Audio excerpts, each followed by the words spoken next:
Oh, you earning your pay today? Well, you know.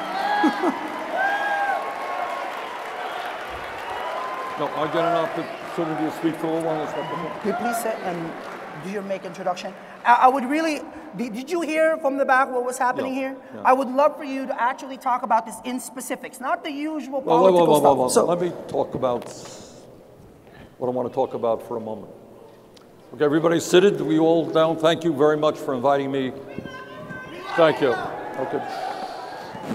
Okay, we've got some serious things to talk about.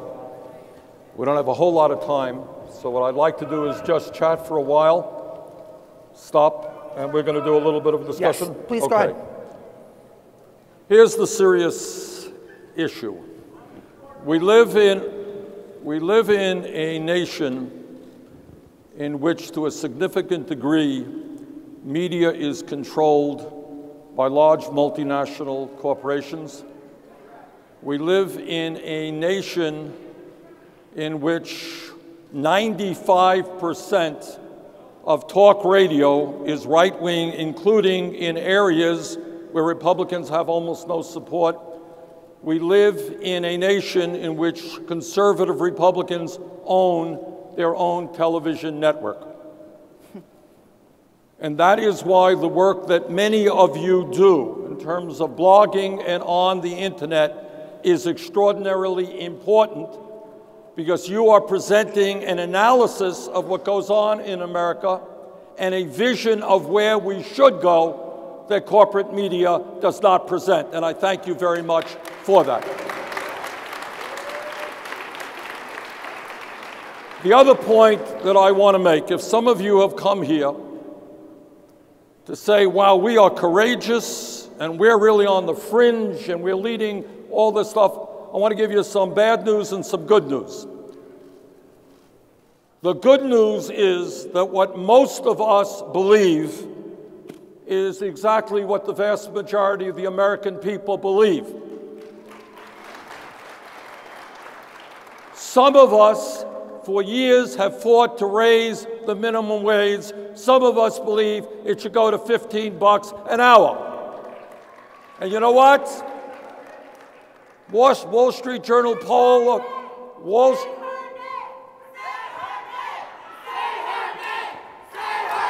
Okay. One second. Hold on. One second. Okay, hold it. Okay. I will answer your question, but I'd like to speak for a few minutes. I was told that a couple of more minutes, and then we're going to get... I was told we had 15 minutes, right? Well, actually, a little shorter than that, sir. A little shorter than that. But go ahead. And then we're going to get some specific questions. And the issue is... Hold on 1 second. The issue is that it is... Okay. Should I continue or leave? Yeah, hold on 1 second. Hold on. It's okay with me. Listen, I don't have... Black lives, of course, matter. And I've spent 50 years of my life fighting for civil rights and for dignity. But if you don't want me to be here, that's okay. No, sir, we want you to, be here and address that and all the other questions. I don't want to outscreen people. No. We're not, wait. All right, the issue that we're talking about is that we live in a nation which has more wealth and income inequality than any major nation on earth, and worse than since 1928. And maybe it's time we did something about it. Yes. We are living in a nation in which the top 1/10 of 1% owns almost as much wealth as the bottom 90%. Maybe we did something about that. Maybe it is time to have a government which represents ordinary Americans and not just powerful and wealthy campaign contributors. And maybe that is why it is time to overturn Citizens United and move to public funding of elections. I have not made many promises during this campaign, but here's one I will repeat to you, that any nominee I make to the Supreme Court will have to pass a litmus test, and that litmus test is overturn Citizens United, restore democracy to America.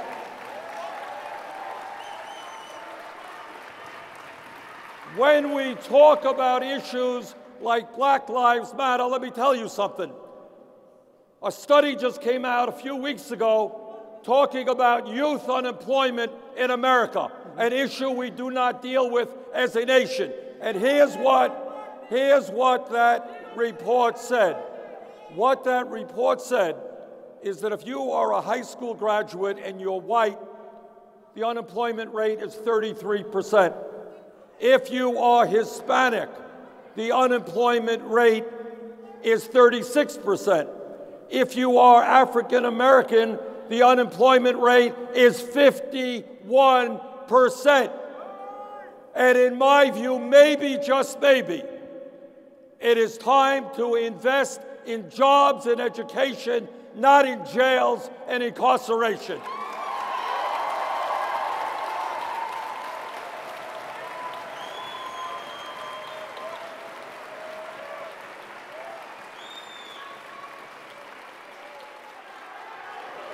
The only way, in my view,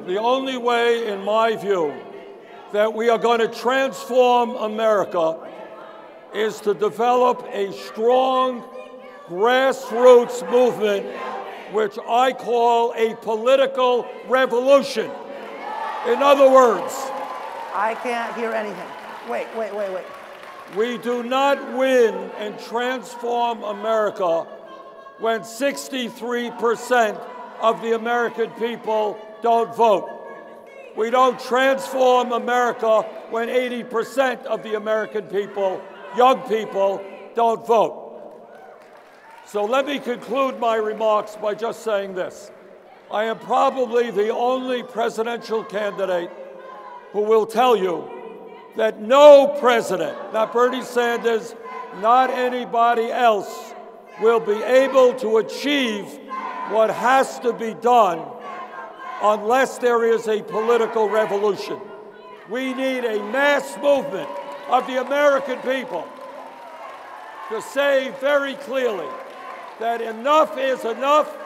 This government, this country belong to all of us and not a handful of billionaires. Thank you very much. Sir, let's start taking some questions. Thank you for that. You want some water?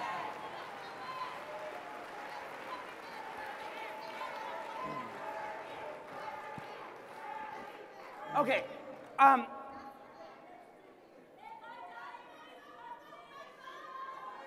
Hold on one sec. I really want to get to a question here.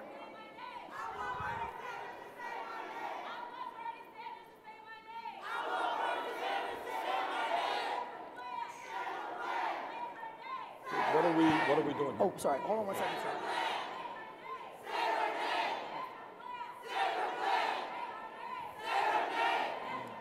One sec. Hold on. Excuse me.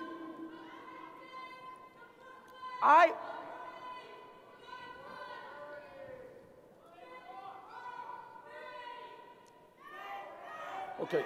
I want to be able to actually ask you some questions. Okay, so let's just. I want to get to this point. I heard somebody say that black people are dying in this country because of white supremacy. What do you say to that?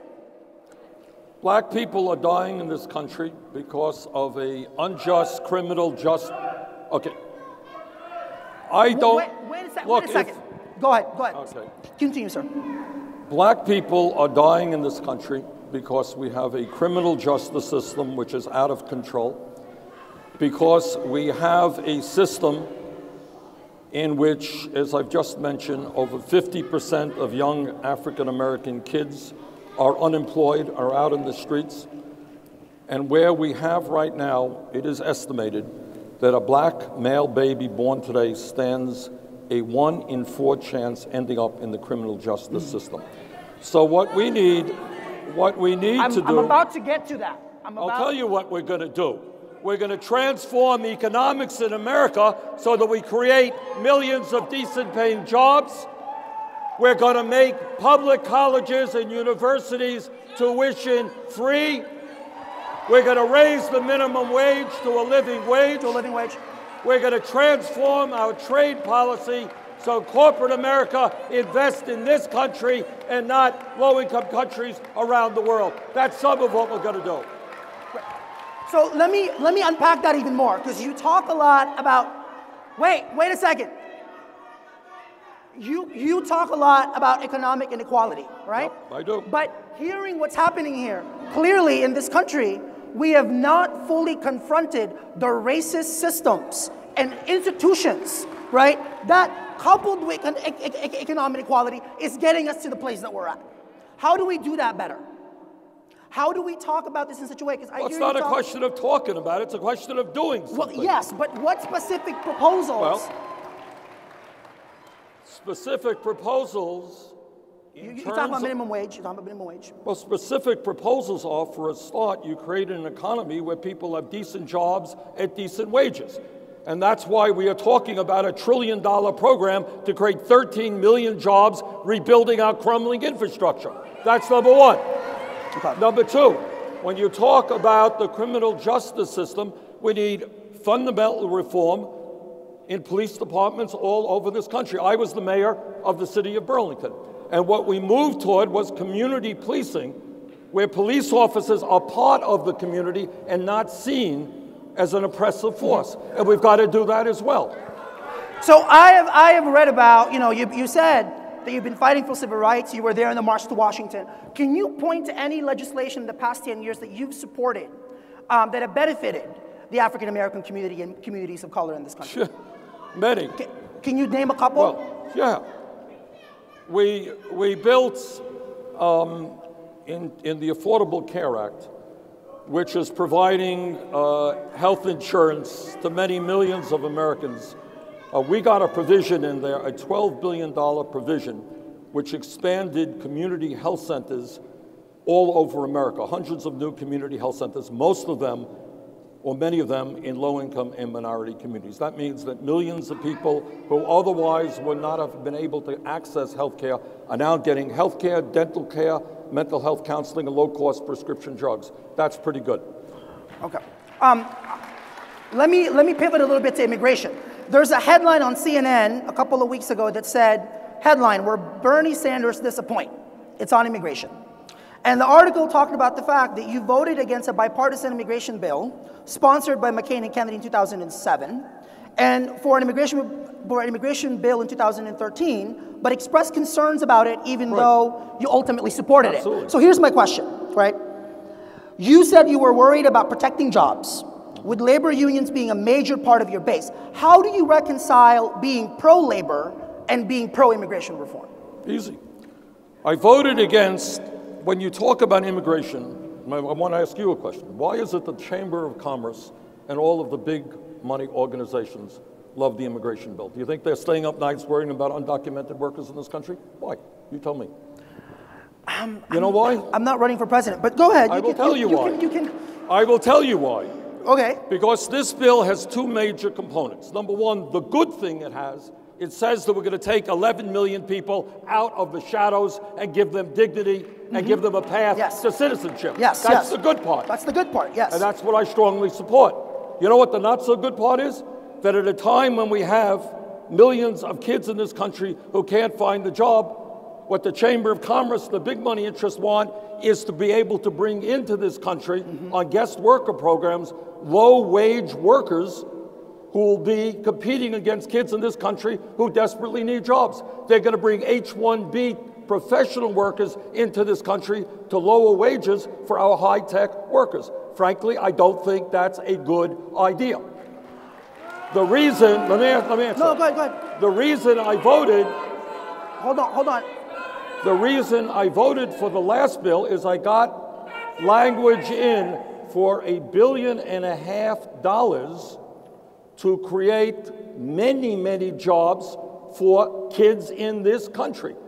And that was important to me. So to my view is, of course, we need a path towards citizenship for undocumented workers. Of course, we should not be dividing up families. Of course, I support the DREAM Act. But I do worry that corporate America and the big money interests, of course, want to bring cheap labor into this country in guest worker programs and continue the race to the bottom, something which is devastating to this country and forcing millions of people in this country to work longer hours for lower wages. Well, but looking at that 2013 immigration bill, there's no such a thing as a perfect legislation. But for me, looking at that, you're looking at it, you're going, do we want to spend any more billions of dollars securing a border that will never really be secure? Like we have spent in this country since Is your point I should not have voted for the bill? My point is, as president, when you hear Congress talk about we need to secure the border, we have spent $100 billion since 9/11 securing this border. Yeah. What would you say to that? Well, my answer is that to get, and Fan, I didn't help write this bill. I voted for it. You vote, yes, I understand. But the people who ended up putting together a bipartisan bill, including working with some conservative Republicans, that was their insistence. Okay, not my insistence, that was their insistence. And if you wanted a bill, and by the way, what is one of the fault lines of that bill is it ties the path to citizenship with the border. And I think that does not make a whole lot of sense. But that is the bipartisan bill that was passed. In retrospect, would you have supported it? I did support it. No, would you support it again? Knowing what we know now, talking about border security and all of that, would you have supported it? Yeah, I think you got 11 million people in this country who are living in the shadows, who are fearful legitimately of being deported, of families being broken up. This is not a particularly good bill. But I think that issue is so important that we give some legal protection to 11 million people who are living in enormous anxiety. Yeah, I would. Okay. Well, that's fine. We may want in this room what we want, but you got a United States Congress, which gets back to my first point. If you want a Congress that begins to address the needs of the American people, we got a lot of work to do. This Congress does not do that. Senator Sanders, do you support, if you were elected president, you're looking at Congress, it's doing nothing on immigration. President Obama's executive actions are stuck in the courts. Would you take executive action as well? Absolutely. No, I support what the president has done and probably would go further. But executive actions are not legislation. And the answer is that you have a Congress right now, and I hope everybody understands it, that you have a Republican Party completely owned by big money interests, and too many Democrats are sympathetic to corporate interests. That's the reality. And nothing is going to change until you change that, which is what a political revolution is about. So this is tied to economic equality, college costs in this country. Yes. Governor Malley has embraced debt-free college. Do you support debt-free college, including cost beyond tuition? I have gone further than that. If you look at, without going into the governor's position, this is my view. We introduced, do I support it? I've introduced the legislation. This is what the legislation would do. At a time when we have hundreds of thousands of bright, capable young people who can't go to college for one reason, and that's because their families don't have the income to send them to college, that's pretty crazy stuff. And that is why I've introduced legislation that does two things. Number one, it says that all public colleges and universities in America will be tuition free. Number two, what I have said, which is equally important, is that we have in this country millions of people, including, I expect, people in this room who have very, very high college debts. Is that correct? All right. And here is the insanity of that. We have people who are paying interest rates on their college debts of 8, 9, 10% at the time when you can refinance your home for 2 or 3%. So what we are saying in our legislation is that people with college debt should be able to refinance, substantially lowering their interest rates. I'm sorry. Unfortunately, we have to wrap it up. Okay, good. We have to wrap it up. I'm really sorry about this. Well, thank you very much. Thank you for coming here. Okay, thank you all very much.